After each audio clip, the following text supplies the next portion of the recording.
eto Analakely zany a namaly miantsonay amin'izao fanatriana famelam-pirenena izao.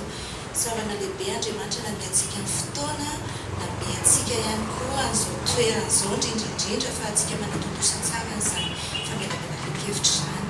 Dia mizara telo ny fandaharantsika. Tapany voalohany a anazava momba ny filazantsara isika. Dia miantsika Andriamator Angélique Rafou-Garçon fitenena. Famelamantsika rehetra dia fanamandrantsika eto amin'izao toeran'izao. Ty toerana ty dia toerana ana fiangonana fa saingy Kristinivo dia tsy fiangonana. Nazavaina tsara zany zay resak'izay. Kristinivo dia tsy fiangonana, tsy association fa tena rahalahy sy raha vitsivitsy izay miombinaina ao amin'ny Kristy. Tsy misy fitsanganana legal zany fa tena corps du Christ, corps du Christ ny resaka. Dia itsika raha miresaka eto ndraindray misy fotoana mandeha misy resaka mandeha hoe anangana fiangonana. Tsy fiangonana mihitsy ity zavatra ity. Fa tena fitondrana anjara biriky ao anatin'ny fanotarana ny fanjakan'Andriamanitra. Zay zany le izy. Arak'le teny teo dia izara anankitelo ity zavatra ity. Ikely dia mandehantsika no momba ny filazantsara. Iresakitsika momba ny filazantsara. Faharoa manaraka an'izay miresaka tsika iresaka filazantsara satria tsy ho azotsika mihitsy ny le corps amy esprit raha ohatra ka tsy azotsika tsara aloha le tena filazantsara. Manjary ho sahirantsika raha ohatra ka tsy azotsika re filazantsara dia iverina kely ahy resaka filazantsara tena ho afoiziko fohy faranjay fohy le izy. Dia ampireotsika amin'ny deuxième sy troisième partie zay vao tena hiditra iresaka ny corps amy esprit. Filazantsara tamin'ny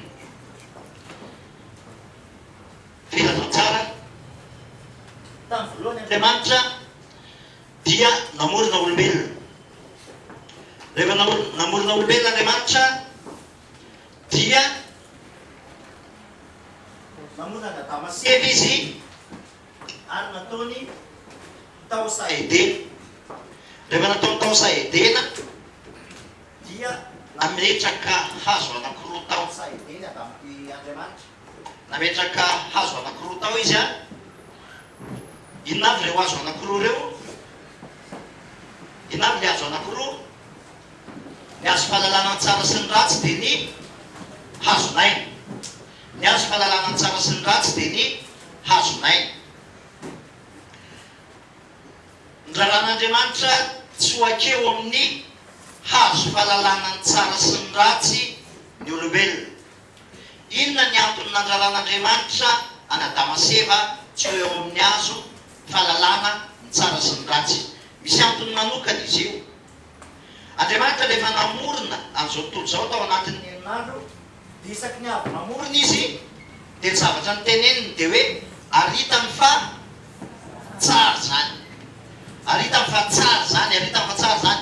Ary tao amin'ny 6e jour rehefa namorona ny olombelona izy dia niteny izy hoe aritany fa tsara indrindra zany ozy izy. Zany Andriamanitra zany rehefa namorona ny ratsy ve? Tsy namorona ny ratsy Andriamanitra. Ary ny olombelona tsy nataon'Andriamanitra halala ny tsara sy ny ratsy. Tsy noforonon'Andriamanitra halala ny tsara sy ny ratsy ny olombelona. Zay zany point voalohany important zay mila fantatra zay. Satria rehefa tonga teo amin'ny hazo fahalalana ny tsara sy ny ratsy ny Damaseva dia nanomboka teo ny problème. Fa ny olombelona à l'origine, à la création, tsy noforonon'Andriamanitra halala ny tsara sy ny ratsy. Lasa ihany Damaseva nakeo amin'ny hazo fahalalana ny tsara sy ny ratsy. Ary rehefa nakeo amin'ny hazo fahalalana ny tsara sy ny ratsy izy dia ny résultat voalohany dia hitany fa boridana izy, hitany fa boridana izy. Andriamanitra rehefa namorona ny olombelona dia ozy izy hoe ataontsika ozy izy amorona olombelona tahaka ny endrikitsika. Tsy ilay mandika an'ilay izy amin'ny teny hébreu, zany hoe tahaka ny endrika Andriamanitra, tsy fanahy iny. Eto misy tsy haiko raha misy lalao occultisme kely na ohatran'izany, fa matetika afangaron'ny olona surtout ny manao occultisme hoe fanahy ny foronon'Andriamanitra tamin'ny voalohany iny. Tsy fanahy iny fa image, présence zany no tena dikany, présence de Dieu. Andriamanitra tsy afaka mifandray amintsika afa-tsy amin'ny fomba tokana rery any. Jesosy no miteny an'izy io. Ozy Jesosy, Andriamanitra dia fanahy ary izay mivavaka aminy dia mivavaka amin'ny fanahy sy ny fahamarinana. Zany hoe raha te hifandray amin'Andriamanitra zany ianao dia amin'ny alalan'ny inona? Amin'ny alalan'ny fanahy rery any. Tsy manana akse amin'Andriamanitra ny aminy. Tsy manana akse amin'Andriamanitra ny aminy. Dia Andriamanitra zany rehefa namorona dia napetrany teo présence zany teny ivelany. Ary rehefa nakeo amin'ny azo fahalalana ny tsara sy ny ratsy Adama sy Eva dia ny présence an'Andriamanitra iny no niala. Niala iny tsy ela miny. Ka bao tokoa moa ny ilazany anazy any amin'ny salamo fahavalana misy raha tsy diso hoe saloranao voninahitra izy ozy izy. Ilay gloire de Dieu teny amin'ny Adama sy Eva niala. Dia izay natonga anazy hoe boridana satria ilay voninahitr'Andriamanitra teny aminy niala. Dia rehefa niala ilay voninahitr'Andriamanitra teny aminy, izay ny conséquence voalohany. Ny conséquence faharoa dia lasa tapaka zany ny fifandraisan'olombelona sy Andriamanitra. Ny conséquence fahatelo, tapaka ny fifandraisan'ny olombelona samy olombelona. Satria inona ny antony? Rehefa teny Andriamanitra hoe aiza moa ianao ry Adama, dia niresaka izy mivady, dia inona no nataony? Lasa mifanometsina izy mivady. Lasa mifanometsina izy. Iza no natonga an'izao? Dia ozy izy Adama hoe vehivavy izay nomena ho ahy. Ary rehefa avy eo dia ozy izy Eva hoe tsy za fa nomena rano. Lasa mifanometsina. Ina dikan'izany? Fisarahana ny fankanesana teo amin'ny azo fahalalana tsara sy ny ratsy dia miteraka conséquence anankiroa ngeza be teo amin'ny humanité. Voalohany indrindra fisarahana tamin'Andriamanitra, la esprit source, ary ny faharoa dia niteraka fahatapahan'ny fifandraisana teo amin'ny olona samy olona nanimba ny fiarahamonina. Zay conséquence zay. Ary rehefa zay dia zao ny zavatra conséquence fahatelo tena faran'izay grave dia zao. Tamin'ny voalohany Adama sy Eva tao amin'ny sahidena ny fandray tamin'Andriamanitra foana. Fa rehefa nihinana ny azo fahalalana tsara sy ny ratsy izy dia lasa izy nandeha nitsoaka, niery izy. Dia zao nefany rehefa niery izy dia ahoana ozy izy Andriamanitra? Adama, aiza moa ianao? Andriamanitra no mitady, ny olombelona mitsoaka, Andriamanitra kosa mitady. Mbola miconfirme Jesosy io rehefa niresaka tamin'ny Zakaiosy izy, ozy izy Jesosy hoe ino ro zanak'olona hitady sy hamonjy very. Tady tsara zany fa ny présence an'Andriamanitra eo foana, fa ny olombelona no mitsoaka an'Andriamanitra. Ny présence an'Andriamanitra tsy miala, fa ny connexion amin'ny olombelona sy Andriamanitra. Dia rehefa avy eo ny olombelona lasa mitsoaka an'Andriamanitra, lasa miafina mitava an'Andriamanitra. Ary rehefa izay dia obligé Andriamanitra tsy maintsy namoaka any Adama sy Eva tao sahidena. Ozy izy Andriamanitra hoe saoty ozy izy dia hihinana ny hazonainy, ny arbre de la vie, dia alao izy mivoaka. Mbola fitiavan'Andriamanitra natonga an'Andriamanitra namoaka ny olombelona tao sahidena. Satria tsotra ny antony, raha ohatra ka i Adama sy Eva le efa mpanota no nakeo amin'ny hazo fahalalana ny tsara sy ny ratsy dia inona nakeo amin'ny hazonaina dia inona zavatra nitranga? Velona mandrakizay izy. Nefa tafasaraka amin'Andriamanitra mandrakizay. Donc tsy possible intsony famonjena. Tena voaka an'Andriamanitra tao sahibenany zareo. Ary rehefa navoaka an'Andriamanitra tao sahibenany zareo, tao sahibena koa ny zavatra anankiray negativekely. Rehefa hita mifampiboridana izy, dia inona ny solution raisiny Adama sy Eva? Lasa izy nandeha naka akanjo ravina viavy. Lasa izy naka akanjo ravina viavy mba ho takokenatra eo anatreha'Andriamanitra. Akanjo ravina viavy zany manao ahoana zany? Tsy mahantra zany. Zay ny olombelona zay. Ny olombelona rehefa tafasaraka amin'Andriamanitra dia mitady vahaolana manao akanjo ravina viavy. Zay ny antsoina hoe religion. Ny olombelona zay miezaka manao takokenatra mba ho présentable eo anatreha'Andriamanitra. Dia za tsy miteny hoe ratsy le izy. Tsy maninona, afaka manao mpiantritsika, tsy maninona, afaka manao mandray fanasan'ny tsy maninona, afaka manao an'ity karazana amina rehetrarehetra ity. Fa rehefa ohatra ka mbola tsy reconnecté amin'Andriamanitra tsika, dia akanjo ravina viavy reny. Ny mpanao spiritisme sy mpanao occultisme ohatran'izay ihany koa manao akanjo ravina viavy satria nahoana? Mitady solution iverenana ireconnectena amin'ilay esprit source izay tsy possible mihitsy satria tsy au niveau atsika no se reconnecté amin'Andriamanitra fa tsy maintsy izy no mitady ary izy no nentina. Zavaitsika izay ao anatin'ny corps amy esprit. Nanao akanjo ravina viavy izy. Ary satria tsy possible ny akanjo ravina viavy, dia noho ny avy eo Andriamanitra nanao akanjo ody biby. Tsika tsy hamaky baiboly fa manjary amina fa ao anaty baiboly zany, ao anaty Genesis toko voalohany faharoa fahatelo zany. Nanao akanjo ody biby Andriamanitra mba ho anaovana izy mivady. Alohan'ny anaovana akanjo ody biby, inona ny zavatra tsy maintsy mitranga mba azona manamboatra akanjo ody biby? Tsy maintsy mamono biby. Zany hoe misy raha alatsaka. Mazavaintsika koa ny dikan'izay rehefa avy eo. Misy raha tsy maintsy alatsaka. Dia nivoaka vao sahideny izy mivady, ary rehefa mivoaka tao sahideny izy mivady, dia narovan'Andriamanitra. Zavatra mba afaka miverina kely vetivety rehetra. Narovan'Andriamanitra ny hazonaina ary nisy anjely anankiroa ny ambiny an'io hazonaina io. Nisy anjely anankiroa ny ambina dia nisy ny afon'ny sabatra mihebie moa izy ny ambiny, ny lalana makany amin'ny hazonaina. Dikany dia izao, inaccessible ny arbre de la vie satria voambina le izy ary protégé. Ka raha ohatra ka protégé le arbre de la vie, possible amintsika olombelona ve ny iverinao sa tsy possible? Tsy possible intsony. Tsy possible intsony. Ary io tsy takatry ny olona be dia be voakatona any ao. Dia tsisy afa-tsy lalana tokana amin'izay miditra ao. Satria tsy possible mihitsy ny verenana eo amin'ny arbre de la vie. Jesosy Kristy io arbre de la vie io satria teneniny any amin'ny apocalypse zany. Tsy possible miditra ao. Rehefa nivoaka avao izy mivady dia lasa mpanota.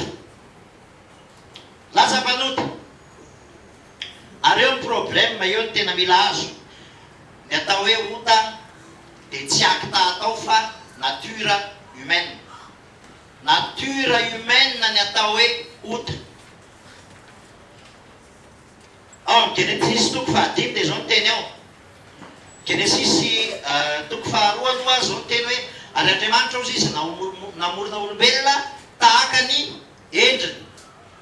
Zany hoe i Adama sy Eva zany noforon'Andriamanitra tahaka ny endriny. Fa amin'ny Genesis toko fahadimy zao ny teny ao ary Adama niteraka olona tahaka ny endriny. I Adama niteraka olona tahaka ny endriny. Inona dikan'izany zavatra zany? Mitovy endrika amin'Andriamanitra zany seta sa tsy mitovy? Tsy mitovy intsony. Fa lasa mitovy tamin'iza? Mitovy tamin'ny Adama. Dia diso ireo olona le fitenenana hoe zanak'Andriamanitra daholo ny olombelona rehetra. Diso. Tsia. Izay aterak'Andriamanitra ihany ny zanak'Andriamanitra. Fa taranaka Adama daholy nanomboka teo amin'ny seta. Satria namdova an'ilay péché, ilay fototra izay transmety avany Adama tamin'ny humanité iray manontolo. Ary io ny olana io. Zany hoe voateraka dia efa mandova an'io ody io voateraka ny olona de efa mandova ny ody io na inona zavatra nataonao de taranaky adama ianao zany hoe natova ody ary eo ny olona faharoa manaraka an'izay a ny tenin'Andriamanitra de miteny hoe fahafatesana no tambon'ny ody ny tena dikany hoe fahafatesana raha dika amin'ny sens spirituel dikany hoe fahafatesana de fisarahana amin'Andriamanitra zay ny tena dikany fisarahana zany hoe nizaniza olombelona dia mpanota de dikany hoe nizaniza olombelona de mpanota voateraka nizaniza olombelona voateraka dia tafasaraka amin'Andriamanitra zay dikany hoe fahafatesana no tambon'ny ody tafasaraka amin'Andriamanitra ny olombelona ray manontolo zao nefa Andriamanitra tena tia ary Andriamanitra fitiavana Andriamanitra mitady de mitady vahaolana foana Andriamanitra mitady vahaolana Andriamanitra mitady vahaolana Andriamanitra ary tao anatin'izay vahaolana ny tetavin'izay a dia nanome lalàna izy tamin'ny alala Mosesy nanome lalàna izy tamin'ny alala Mosesy anazava kely fotsiny a ny atao hoe lalàna re olona raha tsika manafangaro zavatra be dehibe fa ao amin'ny troisième partie anazava kely dika ny tsy lalàna fa misy différence izy io fa ny lalàna de nomen'Andriamanitra mba hatsapahan'ny olombelona ny antsana mampisaraka an'Andriamanitra sy ny olombelona ny lalàna de manondro ny perfection n'Andriamanitra ary manitrikitrika ny imperfection ny olombelona zay tena asan'ny lalàna zay fa ny asan'ny lalàna tsy miteny hoe tanterao io fa ianao na iza tsy mahavita manatanteraka ny lalàna io tsy haiko aloha raha misy mahatanteraka eto fa raha misy mahatanteraka eto tokony efa ny an-danitra izy dia nataon'Andriamanitra ampisehoana ny perfection ary ampisehoana ny imperfection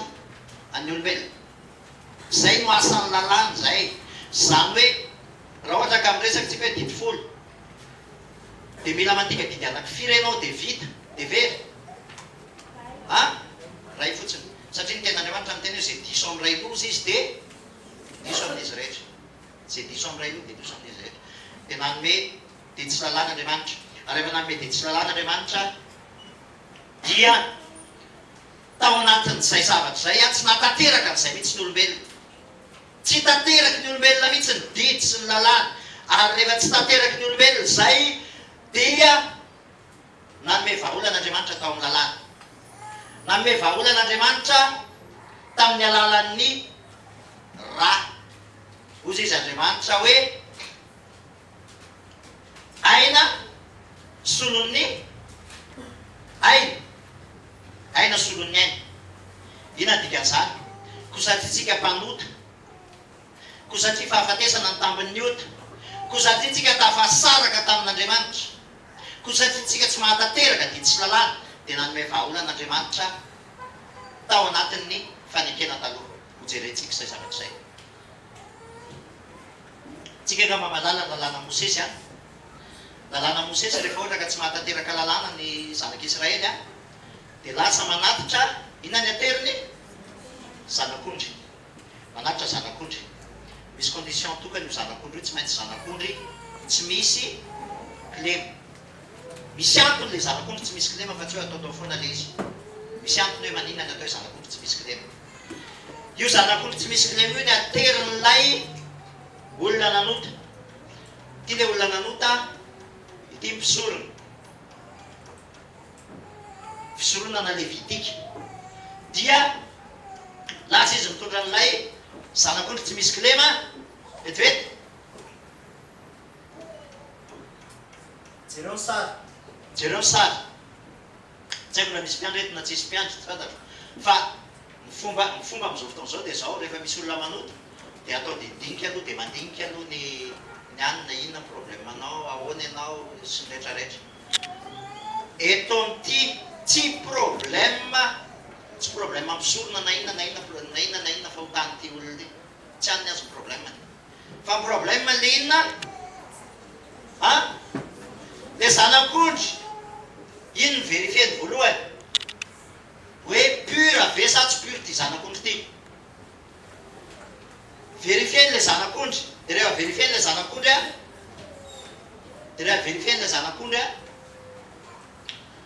de rehefa hitany hoe tena pure verifieny tsara de mameny akoriny am'izay izy dia apetrany eo ambony tanan'le zanak'ondry apetrany eo ambony tanan'le zanak'ondry amolohan'le zanak'ondry ny tanany. Inona ny antony? Any am'le vity kosa mivaliny eo eto ozy izy ny zanak'ondry a ary le olona ozy izy nanatra anazy a ametraka ny tanany eo ambony lohan'le zanak'ondry. Io ny atao hoe loi de la substitution. Zany hoe ny péché an'ilay olona ray manontolo ifindra akaiza ifindra ho any am'le zanak'ondry ifindra ho any am'le zanak'ondry. Fahafatesana ny tambon'ny ota zay fahafatesana de tsy maintsy nafindra ao amin'ny zanak'ondry.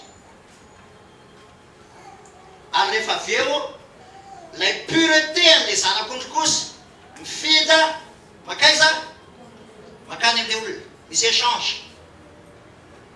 Vity zay dia tsy maintsy vonoina ilay zanak'ondry satria aina solon'ny aina aina solon'ny aina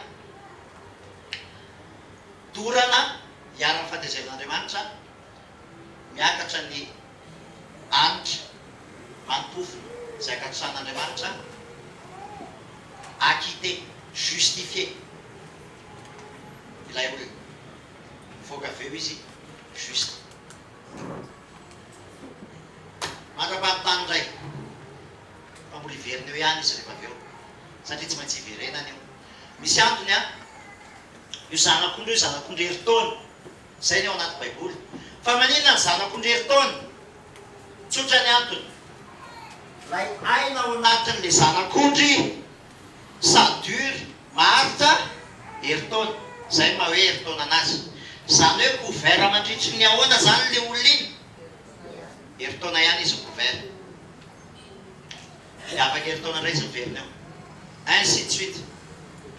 Ary ohatra zany tsika tany amin'ny fanekena taloha de hiasa ho an'ny fanatitra tsika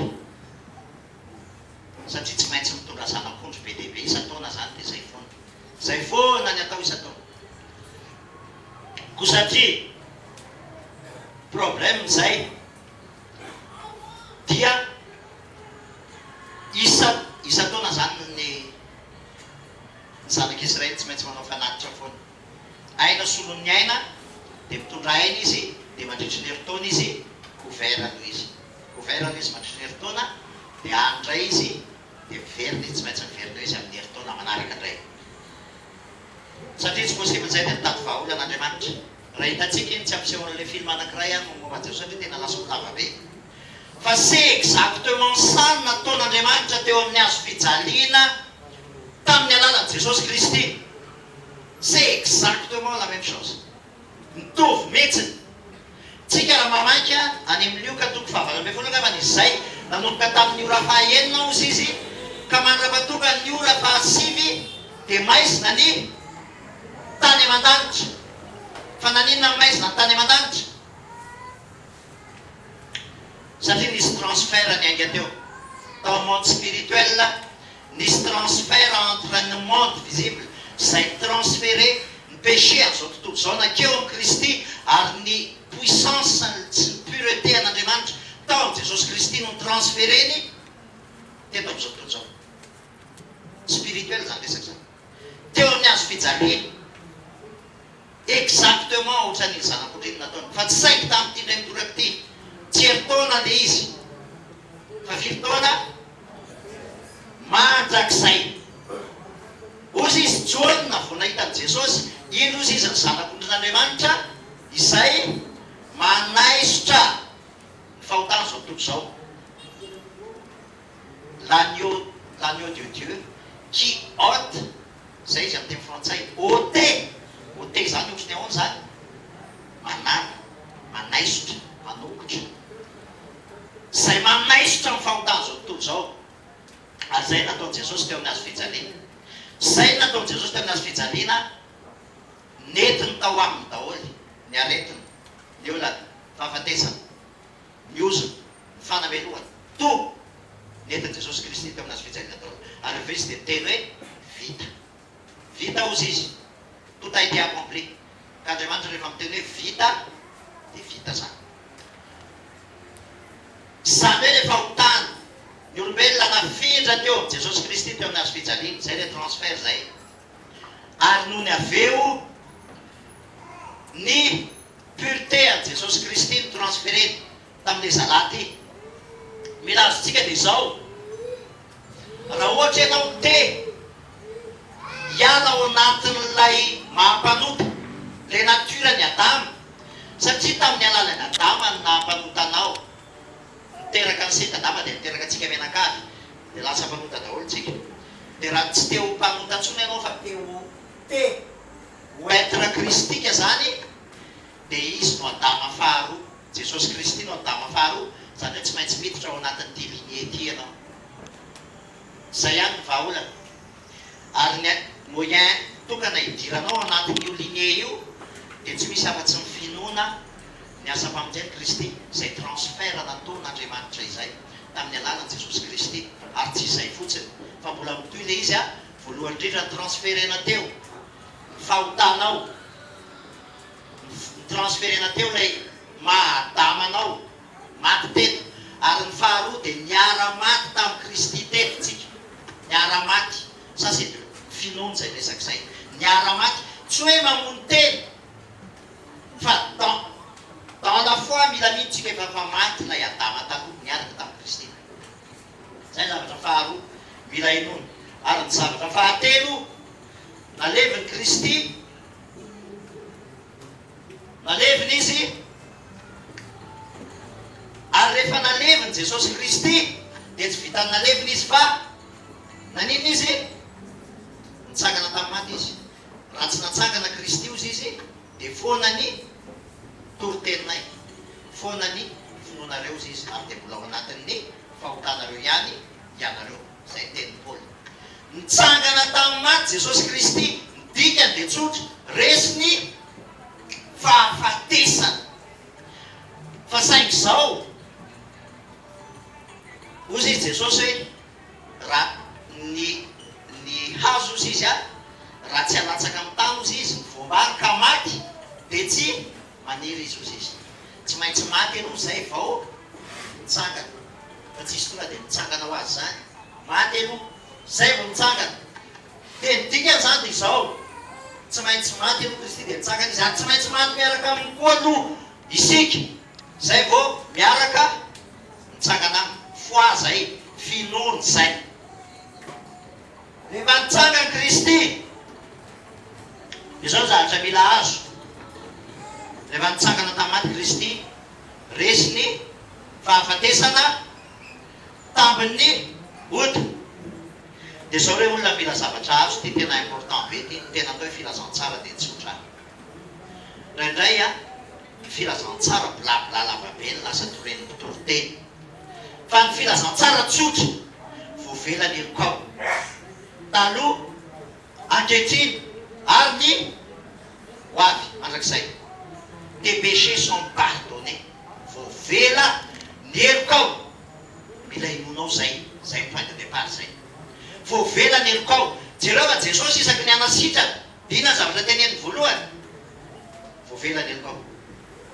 Voavela ny elokao, zay ny point de départ amin'ny filazantsara. Rehefa tsy minao zay ny olona dia tsy possible mihitsy ny iaina, fa tena iaina ao anaty religion foana izy. Voavela ny elokao. Taloha, ankehitriny, ary ny hoavy. Zay ny point voalohany. Faharoa manaraka an'izay, efa maty niaraka tamin'ny Kristy teo amin'ny azo fijaliana ilay ianao taloha. Efa maty niaraka tamin'ny Kristy teo amin'ny azo fijaliana ilay ianao taloha. Zay ny zavatra faharoa. Fahatelo, nitsangana tamin'ny maty Jesosy Kristy. Misy zany ndraiky ianao zavaiko anareo amin'izy nitsangana tamin'ny maty io. Zany hoe tsy hita amin'ny sary eto moa. Rehefa nitsangana tamin'ny maty Jesosy Kristy dia nisy anjery anankiroa mipetraka teto ambonin'ity vato ity.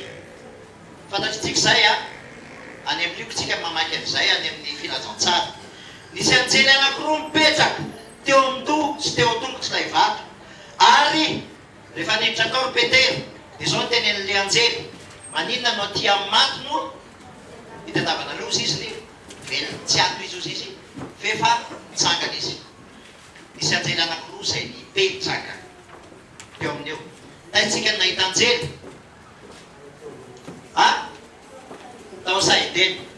tao Saidena atsika nahita anjely voalohany ary ny anjely tao Saidena mitsangana mitazona sabatra dia nibahana lalana ankany amin'ny hazonaina fa misy kerobi masarina anjely ihany koa tao amin'ny fanekena taloha taizany nisy an'izay teo ambony arche de l'alliance nasian'Andriamanitra anjely teo amin'ny arche de l'alliance ary ireo anjely ireo koa mitsangana dia raha vosanatry misokatra ny arche de l'alliance dia maty daholo ny olona rehetrarehetra izay manodidina an'io tsotra ny antony ianao tsy afaka mifanatrika amin'Andriamanitra fasafasa satria raha vao mifanatrika amin'Andriamanitra fasafasa ianao dia mifanatrika amin'ny justisiny mifanatrika amin'ny sainteteny dia tsy maintsy maty ianao fa tamin'ity ray mitoraka ity mipetraka ny anjely fa maninona no mipetraka ny anjely satria efa vita misokatra ny lalana makao amin'ny hazonaina izany namokatra azy Jesosy Kristy misokatra miverina misokatra indray ny lalana fa problème izy any amin'izay ny lalana fa tsisy lalakafa satria eo ihany mampisokatra azy eo ihany mampisokatra amin'ilay lalana nkatona tany Edena ary rehefa mitsangana tamaty Kristy dia niakatra ho any an-danitra izy niakatra ho any an-danitra izy hita mpianatra niakatra izy glorifie izy ary rehefa glorifie izy dia ty amin'izay ny tena important be fa ndraindray tena tsy azon'ny olona mihitsy izy ty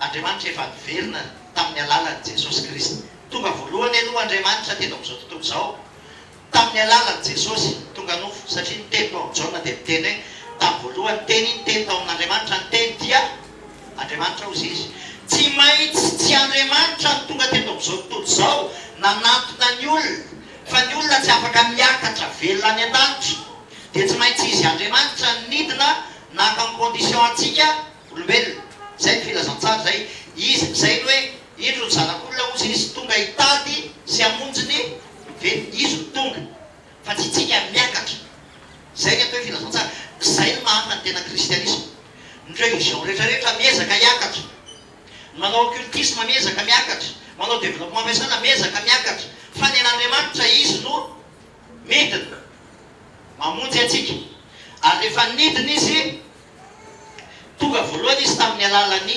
Jesosy tao an-tranon'omby fa tonga faharoa izy niverina fahandroa izy tamin'ny alalan'ny fanahy masina tamin'ny andro inona io tamin'ny andro Pentecôte zany Andriamanitra efa présent eto amin'izao tontolo izao efa présent izy nilatsaka indray mandeha izy ary rehefa nilatsaka indray mandeha izy tamin'ny alalan'ny fanahy masina dia izao ny zavatra nahagaga ny tranga teo rehefa nilatsaka teo izy dia inona ny zavatra hita teo lela nitarenafo izy izy ny teo ambonin'ny zalahy ary rehefa nilatsaka tamin'ny zalahy izy dia niteny tamin'ny fiteny samihafa tsy fantatry azavainy kely fahafangaron'ny olona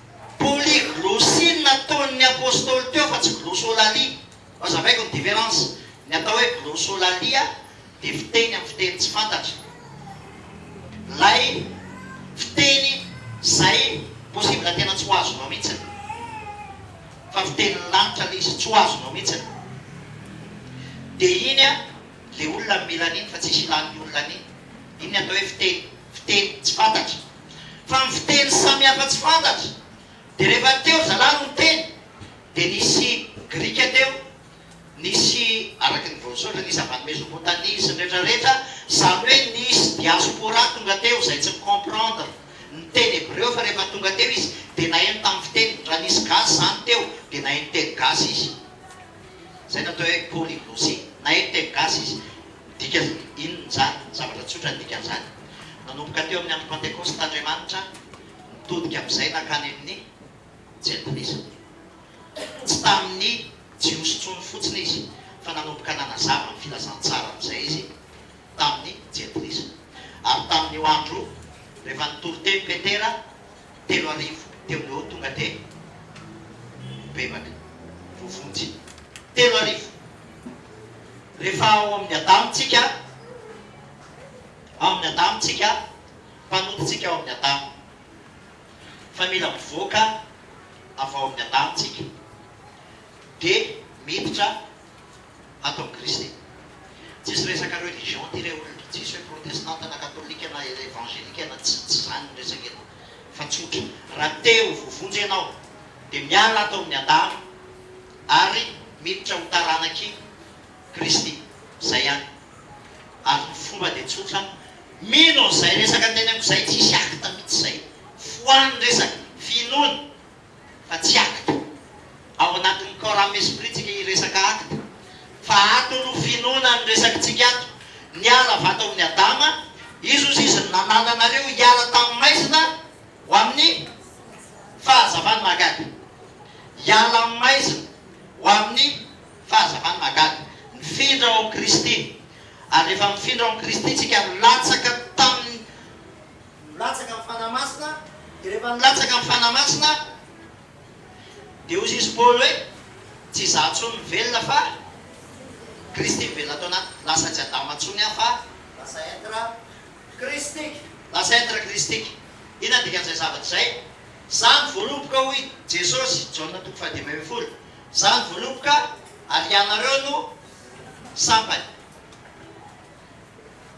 Jesosy Kristy ny voaloboka ary itsika no sampany de ozy izy Jesosy ao zay sampany rehetra zay tsy mamozy izy de ratsana fa zay mamozy izy de hoamboariko amo bebe koa iny koa mbola diso ny interprétation an'iny satria mieritreritra hoe raha tsy mamozy zany a de horatsanany Jesosy tsy zay ny sens an'iny teny iny fa zay sampany eo amitsika satria any amin'ny Galatiana 5:5-20 de zao ny teny any hoe fa nivokatry ny fanaozy izy de fitiavana fifaliana fiadanana famorapana misy anankisivy izy ao zany hoe tsika zanak'Andriamanitra rehefa ohatra ka velonatsika Kristy de tokony mamokatra vokatry ny fanahy ka ninona vokatry ny fanahy zay tsy mivoaka rehetra eo amitsika de ho amboarin'ny Kristy bebe koa fa raha misy rantsana eo amitsika zany tsy mamoa de izy no manamoatra azy mazava tsara ok ary ny farany de zao rehefa ao Kristy zany dia ozy izy Paul voomby niaraka tamin'ny Kristy eo amin'ny azo fijaliana tsy zantsony velona fa Kristy velona anaty de toy izy Paul izy fa izay velomako amin'ny nofo ankehitriny ozy izy de velomako amin'ny finoana ny zanak'Andriamanitra zay efa dia ka nanolotra ny ainy amonjy any lasa en Krista lasa en Krista ina dikan'izay hoe en Krista voavelany elo efa maty niaraka tamin'ny Kristy ary tsy zatsony ny identitéako fa lasa i Kristy ny identitéako tsy Kristy akory satria lasa misy manao zay ndray izy mihitsy ny Jesosy de izy Kristy tsy Kristy fa Kristy ny velona atao anatiko ary rehefa Kristy ny velona atao anatiko dia ny zavatra rehetra zany de Kristy ny lasa moteurako amin'ny zavatra rehetrarehetra resantsika be deabe io ao amin'ny tapany faharoa sy fahatelo ohatrany ao zany Kristy moteur raha fitinina zany izy de tsotra ny filazantsara raha fitinitsika zao izy raha fitinina nanoty Adama ary de lasa mpanota avokoa ny taranaka Adama ko satria tian'Andriamanitra ny olombelona de lasa izy azavaiko kely Andriamanitra tompoko tsy anaky telo io tena anisan'ny tena problème be mihitsiny ny kristianina tsy polythéiste fa ny kristianina monothéiste zany hoe manompo Andriamanitra firy ray ihany. Ina dikan'ity hoe Dieu le Fils ty? Andriamanitra no tonga olombelona tao amin'i Jesosy Kristy. Le Dieu créateur IHVH grec HVH no naka endrika olombelona ary tonga olombelona tao amin'i Jesosy Kristy, dia tsy maintsy izy no nomboana teo amin'ny hazo fijaliana naka amin'ny condition any Adamo, nandoa nalohany ny vidiny fahafatesana tamin'ny Ota. Il a payé nalohany ny vidiny. Nalevina izy dia rehefa nitsangana izy aveo a dia niara-nitsangana taminy a dia velona ao anatin'ny mino izy, ary zay mino zay no zanak'Andriamanitra. Zay ateraky ny nofo dia nofo, zay ateraky ny fanahy dia fanahy. Rehefa mino zay cursus zay ianao dia nateraky ny fanahy ianao a dia voavonjy ianao. Rehefa mino anao fa voavelany elokao taloha ankehitriny ary ho avy, ho aza vaiko kely lefa maninona hoe ho avy. Raindray tsika mieritreritra hoe mino tsika hoe voavelany elo ny hatram'izay fanondrapitsy aloha mbola tsy fantatro. Diso be zany raisonnement zany satria zao Andriamanitra ivelan'ny fotoana. Ny an'Andriamanitra ny fotoana ny kairos ny anarany. Zany Andriamanitra ivelan'ny fotoana mihitsy izy. Imagineo fotsiny fa niasa famonjena nataon'i Kristy teo amin'ny hazo fijaliana il y a 2000 ans de cela, iny ihany mahavonjy ny olombelona ray manontolo. Na ny taranako arany izay zanako mbola mety ny zanaky ry Mateo izay mbola tsy fantatro akory, mbola tsy hita masoko, dia efa iny io asa famonjena io namonjy anasady. Nosinareo? Efa io asa famonjena nataon'i Jesosy iny efa mamonjy asady, mbola tsy teraka akory izy, dia efa io no mamonjy azy. Raha mino izy, zay kosa ny condition, raha mino izy, raha ino zay zavatra zay. Fa rehefa tsy mino izy, moyen raisana an'izy dia tsisy afa-tsy ny finoana an'izay zavatra zay. Rehefa mino an'izay izy dia voavonjy izy. Zany hoe velan'ny fotoana io asa famonjena nataon'i Jesosy. Voavelany elokao taloha ankehitriny ary ho avy. Averiko foana zay voavelany elokao. Misy dénomination isaky ny lahady a, dia zao ny atao ao. Mandeha ny liturgie, dia rehefa vita ny liturgie dia zao ny teneniny. Sambatra ny olona zay voavelany elo, tsy voasarona ny fahotana. Sambatra ny olona zay tsy sain'i Jehovah elo, ka tsy misy fitaka amin'ny fanahy, lasa mplivavana izy. Fa tena azontsika ve hoe voavelany elo taloha ankehitriny ary no avy. Payé. Ho antsika zay protestante ka nandray fanasan'ny tompo, tamin'ny fandraisana fanasan'ny tompo tadidiko tsara mihitsy zao ny teny voady atao tamin'ny voanandray fanasan'ny tompo. Voavelany eloko azoko ny famonjena. 25 ans zany no teny zany, fa tsy azoko ny dikany, mbola tsy azoko ny dikany. Voavelany eloko azoko ny famonjena. Fa raha tena azonao tiana androany dia androany any ana, dia voavonjy ianao. Reconnecté amin'Andriamanitra ianao, reconnecté amin'ilay esprit source ianao. Raha tena azonao ka inonao hoe voavelany elokao, voavely ny elokao taloha ankehitriny ary no avy. Payé, efa payé Jesosy zay. Faharoa manaraka an'izay, maty niaraka tamin'i Kristy teo amin'ny hazo fijaliana ianao, mila inonao zay.